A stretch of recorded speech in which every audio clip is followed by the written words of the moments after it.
given a task as a rural health clinic in Baldwin, Michigan.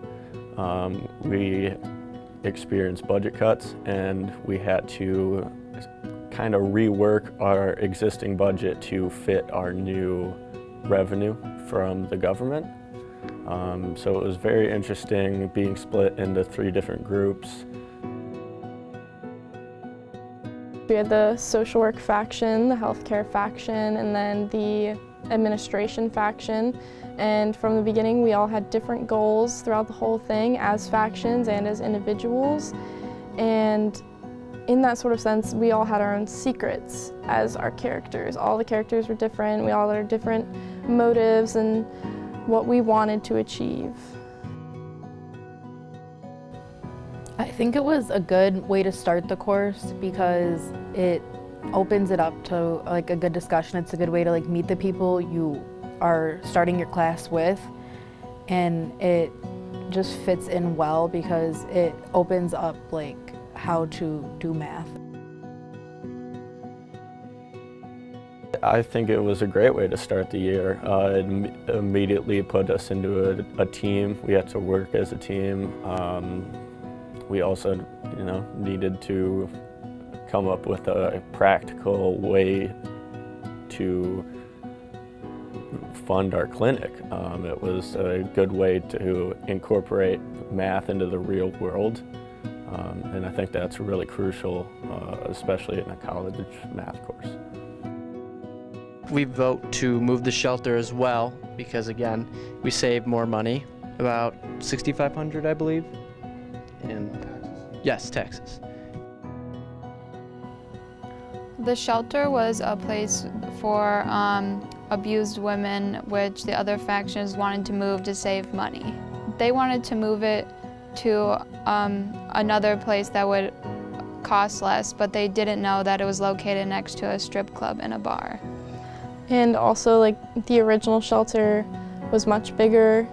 It was not costing us nearly as much. It was located in a private setting, harder to find, which was a huge argument. Being in a secluded area would have really helped her a lot. And nobody knows where the shelter is. But yeah, I know you administration boys are gonna have so much to say because you guys know everything. All right, we tried bringing up that the new house was 100 feet off the road, and you said it was the current one, and then you said, yeah, sounds pretty good, right? He definitely did. He definitely did. Yeah, but you said it's good. He definitely did. The one we have now is even further. I could still probably throw a baseball.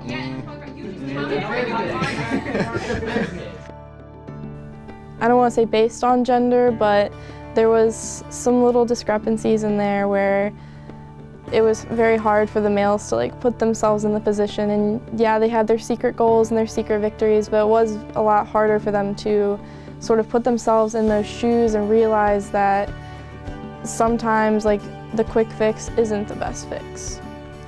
And you have to look at it from a more humanitarian aspect than just the numbers. If you're looking at units of measurement, for example, having a common language or vernacular, the social work students go right toward the people as their unit of care, if you will, or the unit they want to analyze or measure. And so for them, moving past dollars and cents is a little bit trickier, I think, because you're so focused on the people, and no amount of dollars and cents matters in some people situations. So they are somewhat constrained, I think, by that mentality of always going there first. Whereas I notice with the business students, their somewhat exclusive focus on dollars and cents almost works to the disadvantage of the simulation because it's easy to get stuck there. So you get students trying to argue humanitarian concerns against dollar and cents concerns, and sometimes it's difficult, but I think that's where the reality of doing math really happens, is in those kinds of discussions. students have to be able to function in a real-to-life situation, and there's a lot of situations that we don't want students to be involved in when they're in the practice setting, for patient safety, for the student safety, for the organization safety. And so simulation allows us then to be able to bring those situations into a controlled environment, and then they can experience all those aspects of that real-to-life scenario. Math is integral to what nurses do. Everything they do relates back to math, whether it be evaluating vital signs or calculating a medication dosage or calculating an IV drip rate. Everything they do evolves around math.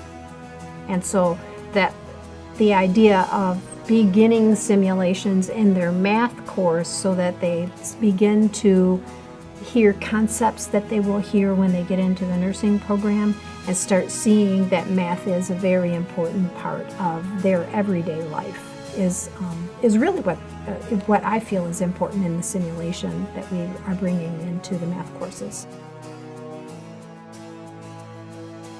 I think traditionally, if people looked at the notion of simulations, they might not at first notice the subtle ways in which we use simulations throughout social work, primarily because we're a micro-practice focus.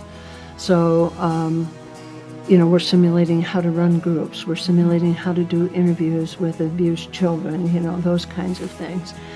So at first brush, people might not quite appreciate that simulations are used extensively in our micro-practice curriculum. What is interesting, though, is that most people would not associate any of that with math.